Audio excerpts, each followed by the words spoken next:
Are you hungry? Yes. Let's call room service. And what would you like?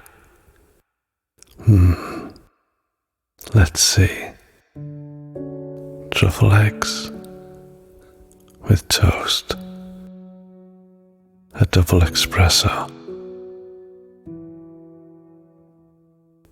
Philip smiled and picked up the phone.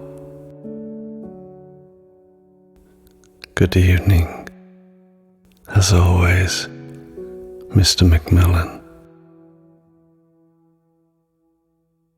We would like eggs with truffles, toast, double espresso, and another bottle of iced Veuve Clicquot, please.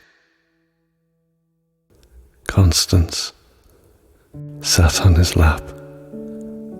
Philip hung up the receiver. You are very, very beautiful, he told her, starting to kiss her hands, then her arms, then her neck. Constance took his head in her hands and lifted it, bringing it up to her face. Philip knew that Constance would be his last woman, the one with whom he could imagine himself old and tired, or tragically dead in some absurd adventure. He still couldn't understand how lucky he had been to meet her, but he was determined to honor that generous destiny to the last of his breaths. She kissed him passionately, and they made love again until room service arrived.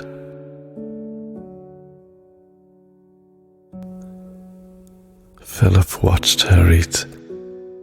He was in awe of how elegant and wild she was at the same time. The prison must not have scratched anything of her attractiveness, and had given her that sense of violence that literally drove him crazy. Finally, together, after years of letters, shared thoughts, willpower brought to the limit, Philip did not care how they managed it, how much effort, how much suffering was inflicted for it to be necessary to achieve that union. Philip was interested in being with her. That was all he could ever care about.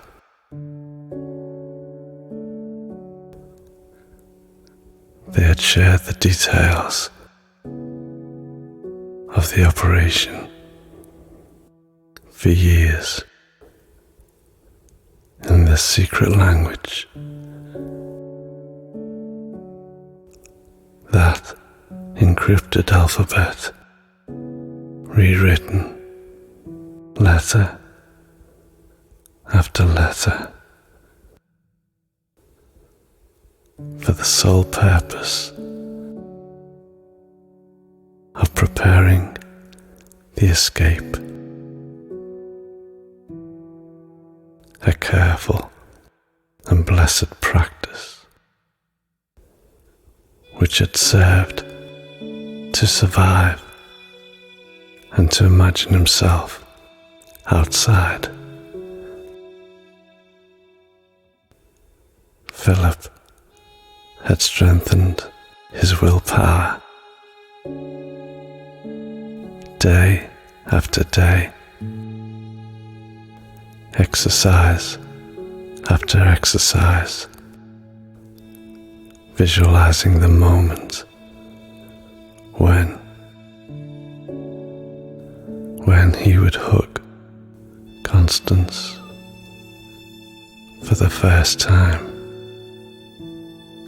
And there he was, in New York,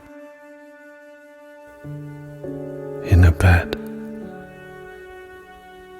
in a suite, at the Plaza Hotel, enjoying every minute of this new life. A moment that he had wanted to imagine, that he ached to see, with strength and conviction, with blind faith towards the universe and the laws that govern it. Constance watched him, Philip, and the religious search for a way out, pursued by the first written words that had put them in contact. Philip and his blue eyes, which she would have loved anyway, even if they were brown. Life had been bizarre for her. A dishonest accountant had been enough to get her into trouble in a foreign land. No more art galleries, no more travel, no more life, no more anything. Then, with time and prison, she had whipped up the idea of doing good by distributing some of her non-frozen possessions to women who needed to free themselves from horrible super rats. She had discovered that the ways of ordinary justice almost never intersect with those of extraordinary justice. She hadn't had any criminal plan to put into action. It all happened out of a sense of justice. Born in a vacuum of justice. But Constance enjoyed the idea that she was still an idealist, especially in the aftermath of her escape,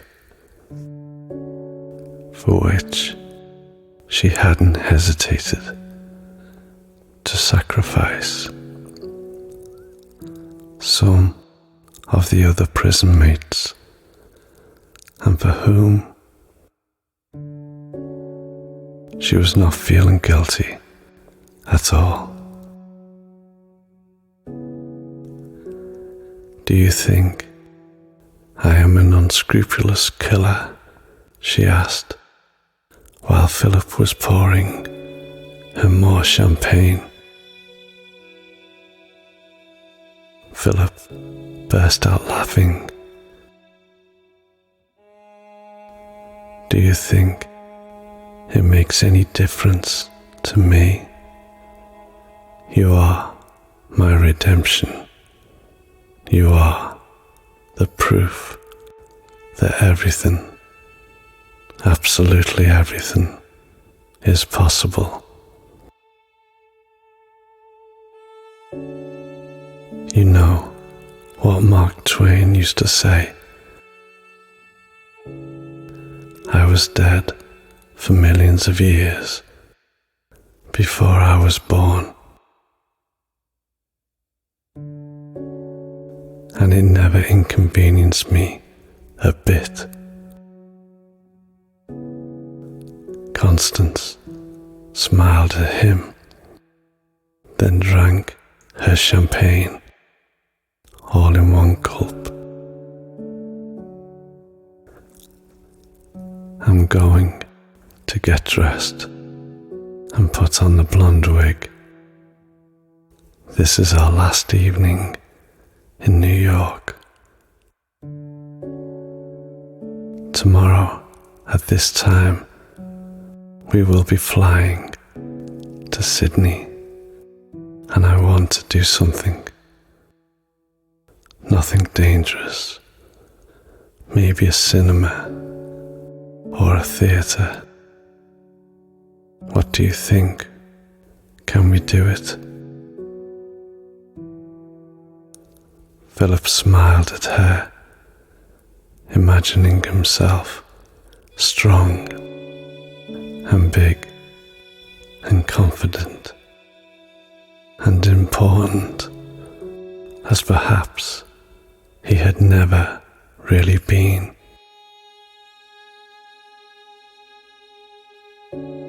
Once I performed in a small theatre in the village. A nice place. They do experimental things. There are never too many people. The manager was a weird man. I think his name was Francis, or something like that. What do you say? Shall we go? Or maybe you prefer something more elegant?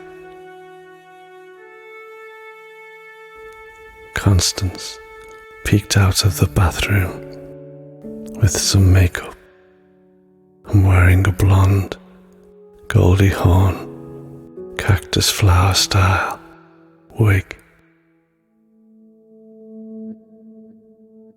Sounds perfect to me, she told him, humming the refrain of I'll Fly For You by Spandau Ballet that was playing on the radio at that very moment.